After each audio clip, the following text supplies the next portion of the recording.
Módulo 4. Admissão e demissão.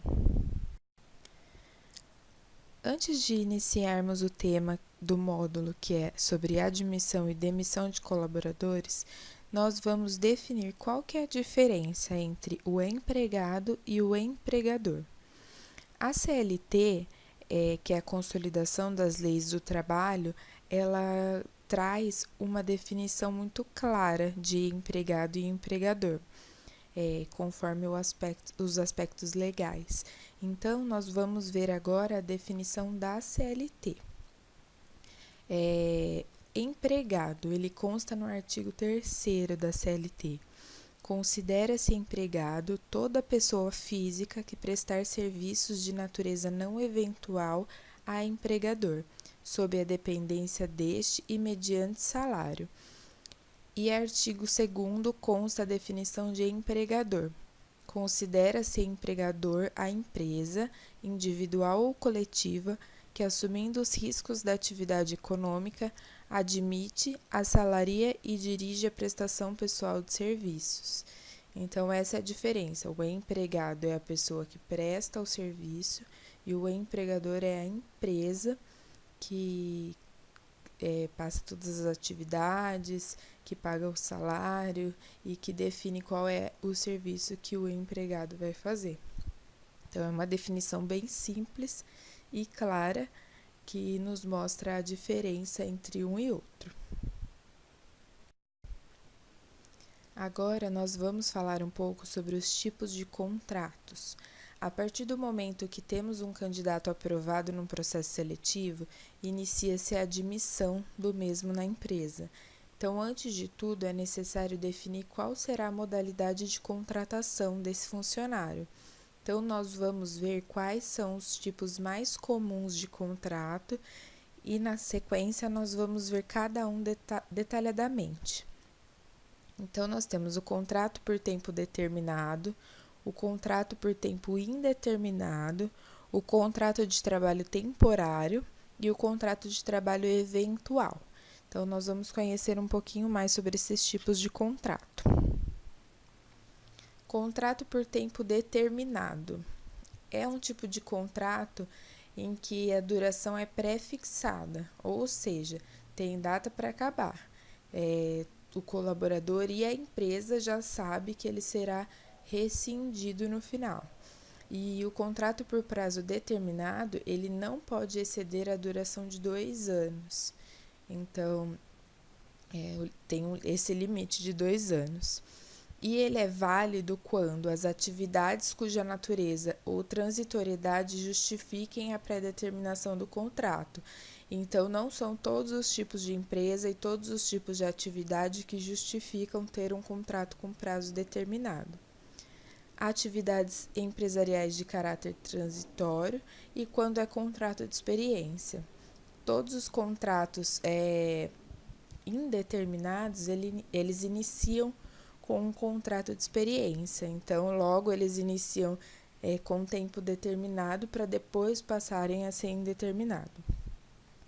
É importante citar que esse tipo de contrato não garante ao trabalhador o recebimento do aviso prévio, a multa de 40% do FGTS e o seguro-desemprego. Contrato por tempo indeterminado. É o modelo de contrato de trabalho mais comum, pois não existe um período pré-estabelecido de vigência. Quando finalizado o contrato de experiência, como eu citei no slide anterior, e não havendo dispensa por parte do empregador ou pedido de demissão por parte do funcionário, inicia um período de contrato por tempo indeterminado.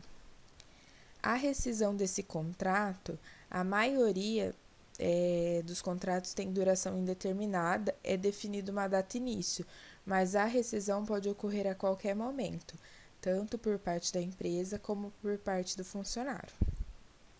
E é garantido ao trabalhador 40% de multa sobre o FGTS, o seguro-desemprego e o aviso prévio, exceto quando há justa causa. Então, a legislação também tem várias exceções em alguns casos.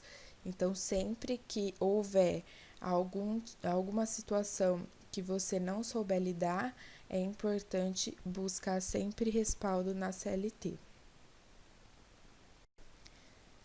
O terceiro tipo de contrato é o contrato de trabalho temporário.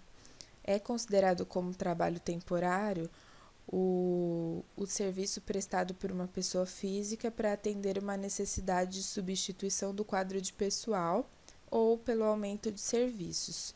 Nós temos um exemplo de trabalho temporário quando existe sazonalidade, por exemplo, na Páscoa, no Natal, em que as empresas que trabalham com produção precisam aumentar o seu quadro por um tempo para poder atender. Então, eles utilizam do trabalho temporário.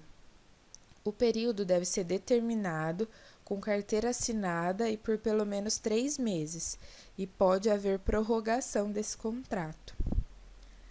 O contrato de trabalho temporário ele é regulamentado pelo Decreto 73.841, de 13 de março de 1974, que trata sobre as possibilidades de celebração de contratos. Então, ele é um contrato legal. E a portaria do Ministério do Trabalho, número 789 de 2014, estabelece que a duração de contrato temporário ela pode se estender por até 9 meses. Então, incluindo as prorrogações. O mínimo são 3 meses e pode se estender até 9, desde que seja justificado pelo empregador. E o último tipo de contrato que nós vamos ver é o contrato de trabalho eventual, que é uma modalidade de trabalho ocasional, ou seja, é em caráter absolutamente temporário e eventual.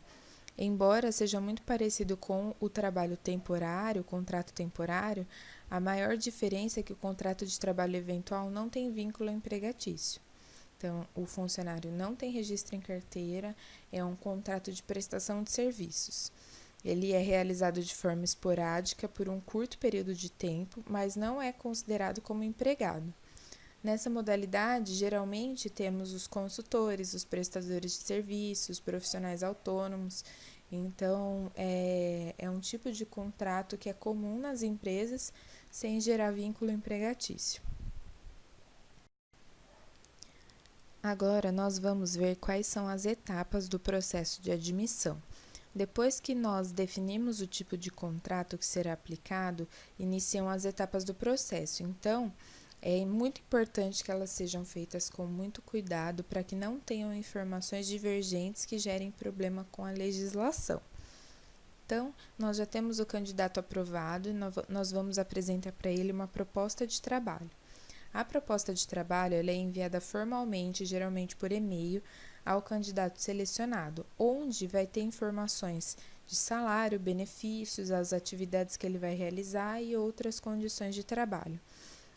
Essas condições de trabalho elas já foram discutidas com o candidato aprovado, porém a proposta de trabalho é uma formalização do que foi dito. Então, é muito importante que as informações da proposta estejam corretas, porque o que foi enviado na proposta de trabalho é o que vai ser válido. Então, após o candidato aprovar, aceitou a proposta de trabalho, ele vai ser encaminhado para o exame médico admissional.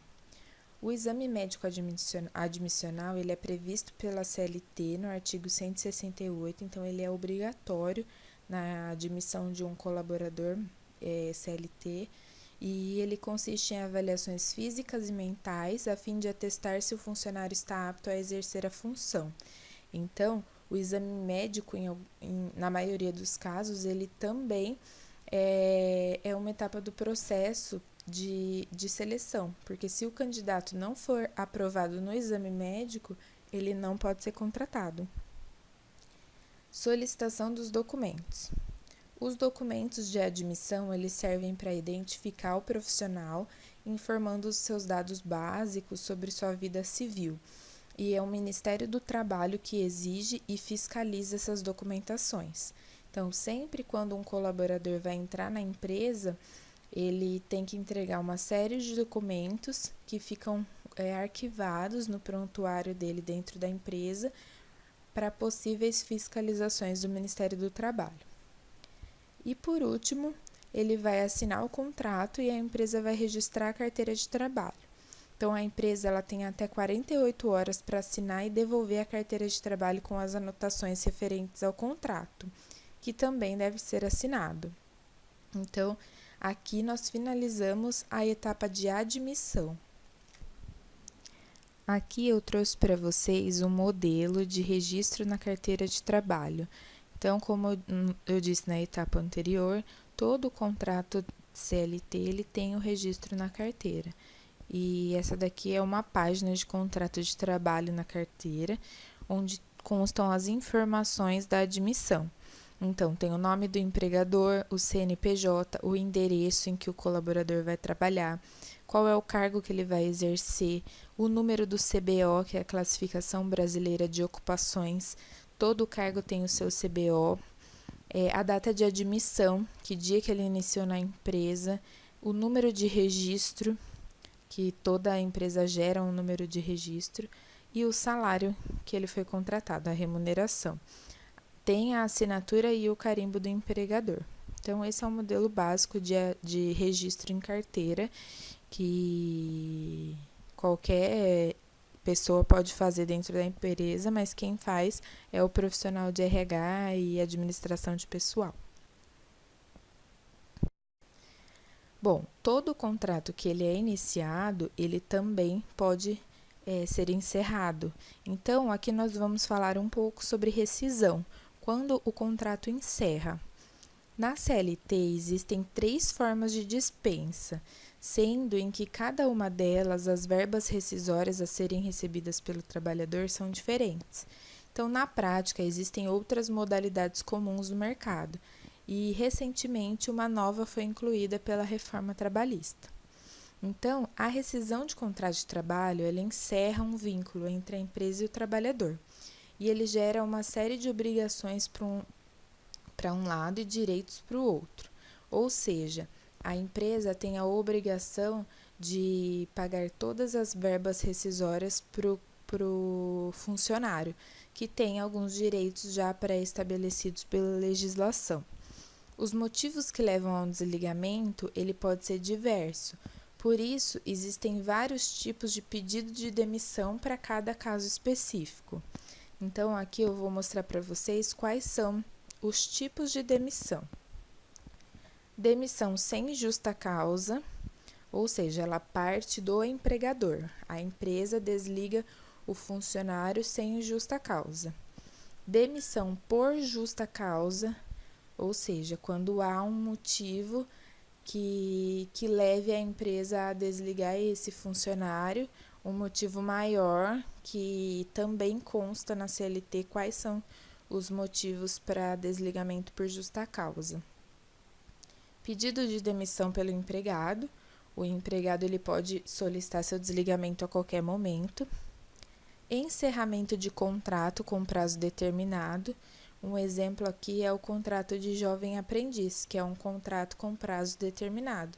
Então, o empregado e o empregador sabem que esse contrato vai encerrar e a data dele. E a demissão consensual, que é uma nova modalidade que foi incluída pela reforma trabalhista, que é um acordo feito entre a empresa e o empregado, em que os dois chegam a um acordo de que o desligamento pode ser feito dessa forma. Tem uma série de benefícios, tanto para a empresa como para o empregado, e é um novo modelo de demissão que foi instituído pela reforma trabalhista. Então, a rescisão de contrato ela pode ser feita por todos esses motivos. Como eu já disse, todos esses motivos geram verbas rescisórias diferentes. Então, alguns recebem libera o fundo de garantia, outros não. Alguns recebem seguro-desemprego, outros não. Então, é sempre importante o profissional que atua com RH estar atualizado com relação às verbas rescisórias, o que o funcionário tem direito, o que a empresa tem de dever, para poder ter um encerramento de contrato mais pautado na legislação e não ter nenhum tipo de problema. Agora eu vou trazer para vocês algumas dicas importantes durante o processo de admissão e demissão, que nós devemos prestar muita atenção, que é ter tudo devidamente documentado e assinado. Sempre que trabalhamos com legislação, nós precisamos desse respaldo. Ter transparência e clareza entre empregado e empregador para evitar questões jurídicas. Ou seja, sempre que você combina alguma coisa com a pessoa quando ela está entrando na empresa ou oferece alguma coisa para a pessoa, isso precisa constar na proposta de trabalho, no contrato de trabalho, porque senão pode haver algumas questões jurídicas envolvidas. E seguir sempre a legislação vigente. Nós não podemos tentar burlar a legislação para poder ser beneficiado, porque existem as fiscalizações. É isso, então, esse foi o módulo de admissão e demissão, e vamos continuar com o nosso curso no próximo módulo. Até mais!